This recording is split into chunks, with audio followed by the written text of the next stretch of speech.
छोट गल्प चालाकी। गोटे गाँव में शंभुदास नामक जड़े व्यक्ति मिथ्या साक्षी दे दिन काटुला। जदि मिथ्या साक्षी देवाई सुजोग न पाए से ग्रामवासी मध्य गंडगोल सृष्टि कराई जहाँठार अधिक धन पाउला ता सपक्ष साक्षी देउथिला। किछि दिन पर शंभुदासर चालाकी गाँ लोक को जना पड़गला। एणु गाँ लोके ताको साक्षी रूपे नेबा बंद करदेले। फल शंभुदास दूर गाँ मानक जाई निजर धंदा चलाइबा बाहरिला। रास्ता रे जाऊ जाऊ ताकू जड़े बणिया मुंडरे घीओ टीण नहीं जाउथिबार देखागला। सेही समय शंभुनाथ पछरे जड़े मूलिया आसुथिबार देखि शंभुदास मनरे विचार कला और मूलियाटी ता पाखु आसिया मात्रे से कहला, शुणु मु तते गुटिए काम बताइबी, करिवु? लाभ हम जदि निश्चय करी। मूलियाटी उत्तर देला, मुंडरे घीओ धरी जाउथिबा बणिया को देखुछु, तू घीओ टीणटी तोर कही ताठारु छड़ाई आण। जदि आपत्ति उठाइबो मु तो पई साक्षी देबी। एई मिछ साक्षी पई तू मते 2 टंका देबु, तते घीओ टीणटी मिलिबो, बुझिलु? शंभुदास मूलिया को कहला। एई उपाय मूलिया मन को आसिला। से धाई जाई बणिया मुंडरु घीओ टीणटी छड़ाई कहला,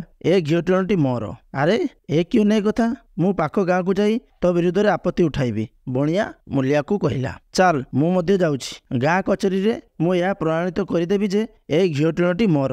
मूलिया कहला। दुहे मिसिकरी पाख गाँर मुखिया पाखरे पहुँचले। सेमानक पछरे शंभुदास मध्य गला। उभयଙ୍କ कथा शुणी मुखिया कहले, तुमे 2 जनक मध्य किए सत कहूछि मु बुझिपारु नाही। एया शुणी मूलियाटी कहला, सरकार मोर पुओ झील थाउ थाउ मु कौन मिछ कहबी? आग गाँव थिबा निज झील घर को एई घीओ टीणटी नेबा समय एई बणिया मोठारु छड़ाई नेला। एणु एई बणिया को आपणक पाखकु नहीं आसी। तू जहाँ कहूचु यार प्रमाण स्वरूप कौन तोर के साक्षी अच्छी? मुखिया मूलिया को पचारे। हाँ आज्ञा, जड़े पथिक से रास्तार जाऊला, घड़ी अपेक्षा करंतु। यह कही मूलियाटी पदा को आसी शंभुदास को भीतर को नहीं गला। मुखिया शंभुदास को पचारे, कौन तुमे एई 2 जन को जानिछ? आज्ञा, रास्ता रे मु एई 2 जन को झगड़ा करुथिबार देखिछि। शंभुदास उत्तर देला। तबे एई घीओ टीणटी काहार?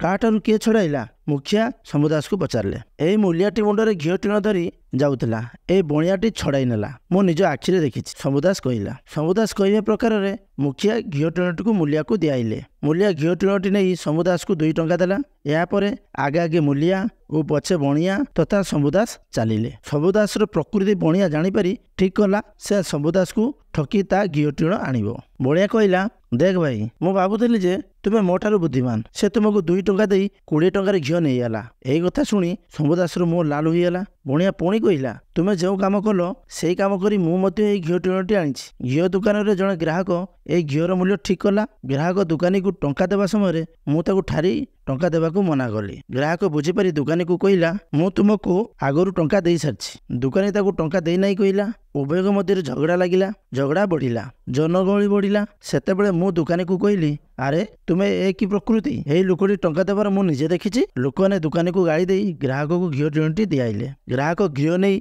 घर को जीवा समय मु पछरे गली। ग्राहक मो हाथ 2 टंका देला। मात्र मु पागल नुहे जे 2 टंका नहीं घीओ छाड़देवी, बरं मु ताकू 2 टंका दे घीओ टीणटी नहीं चली आसिली। तुमे मध्य सेहीपरि कल, मात्र घीओ मिलिला नाही। यह निश्चय तुमर मूर्खता। मु कौन कहबी? बणिया मुहरु ए कथा शुणिया मात्रे शंभुदासर लोभ बढ़िला। से ताकू पचारला, तेबे मु एई क्षणी कौन करिबी कहूच? मूल्य मते जहा कला तुमे मध्य ताहा कर। मु तुमको साहाय्य करिबी। मोर साहाय्य पई मते मध्य किछि दियो। बणिया बुझाइला। शंभुदास दाई जाई मूल्य को कहला, तू मोर घीओ बहुत दूर धरी आसिलुनी, बर्तमान मते देई दे। तू साक्षी देवा पई मु पैसा तते देली, आ मते ठकिया पई चेष्टा कर नाही, बड़ खराब हेबो, बुझिलु? मूल्य गाड़ी देई कहला। शंभुदास निजर बल देई घीओ टीणटी छड़ाइबा देखि मूल्याटी ताकू आक्रमण कला। उभयक मध्य मारामारी हेले। शेषरे दिए थकी जाई देखिले से घीओ टीणटी सेठारे नाही, आउ बणिया मध्य सेठारे नाही। 2 जण मन दुख करी जे जार रास्तारे फेरी गले।